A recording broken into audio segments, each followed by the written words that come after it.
And now if we move into a very interesting fight, we've got Anthony Hernandez fighting Josh Fremd. This was meant to be Anthony Hernandez versus Dricus du Plessis, and then Dricus du Plessis kind of bailed out on Hernandez to fight Gastelum, and then Gastelum kind of pulled out. But now we've got Josh Fremd. I know that Josh Fremd is like the Nelk Boys fighter. I don't know what it's called, but he won the Nelk Boys fighter on the FAC card. I don't know if he accepted or something, but there's a weird situation with that. But anyway, Josh Fremd, he's a pretty good fighter. He's got 4 wins by KO, 3 wins by submission. And I think all 3 of those wins by submission are actually in the second round. So it kind of seems to go like if he doesn't really get the KO in the first round, he's going to be looking for a submission in the second round or something like that. One thing I did notice though, Josh Fremd is very tall for a middleweight, man. He's a lot taller than I thought he was. He's 6'4" with a 76.5-inch reach. Not too much of a reach advantage over Fluffy Hernandez here, but I think that he's actually a good enough striker to utilize that. Josh Fremd, he's a counter striker really. He likes to play a lot with the hands, and he's also sometimes even when he's striking, he has his hands down quite low, almost like Corey Sandhagen sort of fights if you recognize him. A top 5 fighter at bantamweight. So Josh Fremd, I think he's going to have the striking advantage over Anthony Hernandez, and I also think he's going to have the power advantage over Anthony Hernandez. But I think where there's a bit of a difference is actually Anthony Hernandez grappling. I know he did get the submission over Rodolfo Vieira, but that was a submission win over Vera Gassed out Rodolfo Vieira, which actually does kind of tend to keep looking pretty good. I mean, that was a multiple-time Brazilian Jiu-Jitsu world champion black belt. Anthony Hernandez got the submission over him.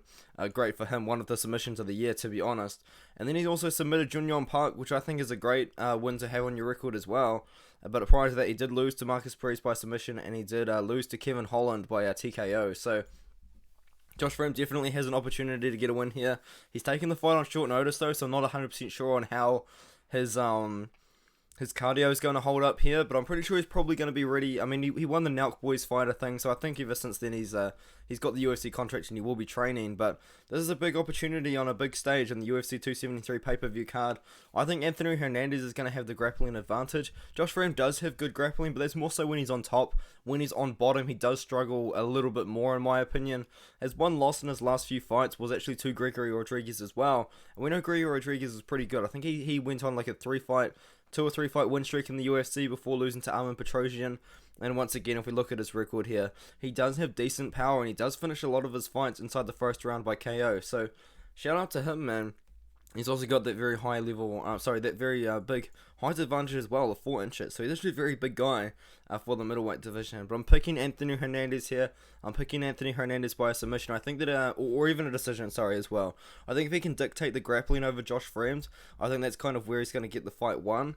For Fremd, I do agree that his path to victory is by KO on the feet, but I think Hernandez is going to have the good enough fight IQ to get the fight to the ground and get a submission.